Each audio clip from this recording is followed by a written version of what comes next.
Here's a closer look at critical incident combatives, brought to you by 10X Defense.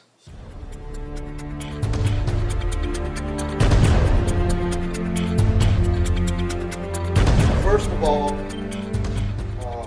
as he's coming in, there's a couple ways. There's plenty of ways where you can end up. Okay, so he can end up, let's say, he can end up with my foot inside, and he can be outside here on my knee here. He could have ended up, I could have ended up like this for some reason, to where I'm here, and now he's pressing down on the legs. One thing I want to bring out is that anytime don't look at those positions as bad positions. Look at those positions as opportunities, right? Because anytime he's occupied with something other than hitting me in the face, and that gives me a chance to get the advantage, that's fine. So if I happen to fall, and I'm like this, and he's pushing down on my leg, I still have this leg here blocking his hip. I can still get to my firearm. Even if he falls in here, my legs are all screwed up, that's fine.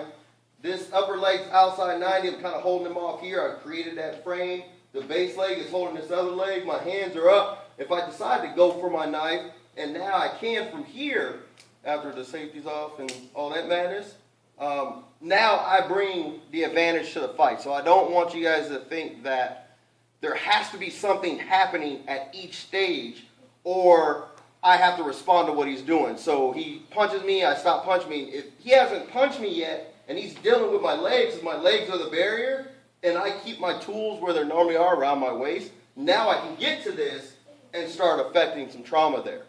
If he's in, now I can be completely compressed, he can be completely over me. This is the time where I still have to get this frame, and now I can put thumbs in eyes. You know, that's going to affect him from where he is now. If I'm putting a thumb in his eye and I got it in there deep, where's his hands?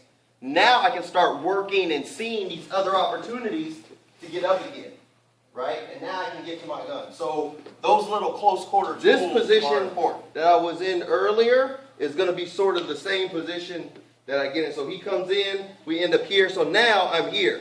I have a foot on the hip, my shin is crossing him, and my shin goes out outside 90. So now from here, I can do whatever I want. He can throw punches or whatever.